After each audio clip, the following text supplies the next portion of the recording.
Pernah kepikiran nggak sih, gimana sebuah teks kuno yang usianya ribuan tahun bisa nyambung sama sains modern? Nah, hari ini kita bakal coba bedah gagasan menarik ini. Kita akan lihat argumen dari sebuah artikel yang mencoba menghubungkan ayat-ayat Al-Quran dengan penemuan-penemuan ilmiah zaman sekarang. Nah, ini dia pertanyaan besarnya yang jadi dasar dari semua pembahasan kita kali ini. Emangnya sebuah kitab suci itu beneran dimaksudkan untuk ngebahas semuanya? Termasuk, yaitu tadi, penemuan yang baru kebuka ribuan tahun kemudian? Yuk, kita lihat argumennya. Oke, sebelum kita loncat ke bagian mukjizat ilmiahnya, ada satu hal yang super mendasar yang perlu kita pahami dulu. Sebenarnya apa sih tujuan utama Al-Quran? Menurut sumber yang kita bahas, ngertiin hal ini tuh kuncinya, biar kita nggak salah langkah pas menafsirkan. Intinya gini, tujuannya itu bukan buat jadi buku pelajaran sains. Menurut penulis artikelnya, tujuan utamanya itu lebih ke bimbingan spiritual dan moral. Fenomena-fenomena alam semesta itu cuma cara buat ngenalin kita sama Sang Pencipta. Jadi, jelas ya, ini bukan soal ngajarin fisika atau biologi.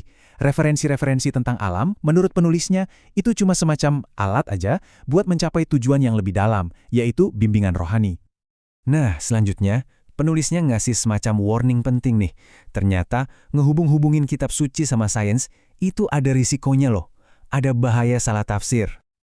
Nah, di sini nih bedanya. Penulisnya nekenin banget pentingnya analisis yang jujur, bukan yang maksa-maksain ayat biar kelihatan cocok sama teori ilmiah modern, apalagi teori yang belum 100% terbukti. Pendekatan cocok logi kayak gitu menurutnya justru bisa merendahkan nilai teks sucinya. Oke, dengan bekal pemahaman tadi, sekarang ayo kita bedah contoh-contoh spesifik yang dianggap sebagai tanda-tanda ilmiah sama penulis artikel ini. Kita mulai dari yang paling dekat, yaitu diri kita sendiri. Contoh pertama yang diangkat sama penulis tuh soal deskripsi perkembangan manusia di dalam rahim, atau yang kita kenal sebagai embriologi. Ayat ini kan nyebutin beberapa tahapan yang beda-beda dalam penciptaan kita di dalam rahim. Coba deh, kita bedah satu persatu istilah kuncinya. Jadi, prosesnya tuh dimulai dari nutfah atau sperma, terus jadi alaqah, sesuatu yang nempel gitu di dinding rahim. Habis itu, berubah jadi mudghah, gumpalan yang digambarkan kayak daging bekas kunyahan. Setelah itu, baru deh tulangnya terbentuk, terus dibungkus sama daging. Nah, penulisnya nunjukin betapa miripnya urutan ini sama temuan embriologi modern. Masih soal embriologi, penulisnya ngasih ayat lain yang ada frasa uniknya, 3/8. Apa ya maksudnya ini? Nah, menurut interpretasi penulisnya, frasa puitis 3/8 ini sebenarnya nunjuk ketiga lapisan yang melindungi janin di dalam rahim. Sebuah detail anatomi yang, ya tentu aja belum diketahui orang pada zaman itu. Oke, dari yang super kecil di dalam rahim, sekarang kita terbang ke alam semesta yang super luas. Penulisnya juga ngasih contoh-contoh dari bidang kosmologi dan fisika loh. Kalau kata penulisnya, ayat ini ditafsirkan sebagai gambaran asal-usul alam semesta, yaitu dari satu kesatuan yang kemudian dipisahkan. Lalu ayat yang ini dihubungkan sama konsep alam semesta yang ternyata terus mengembang. Ini kan penemuan gede banget di dunia kosmologi abad ke-20. Jadi, kalau kita rangkum, ada 2 poin besar di sini.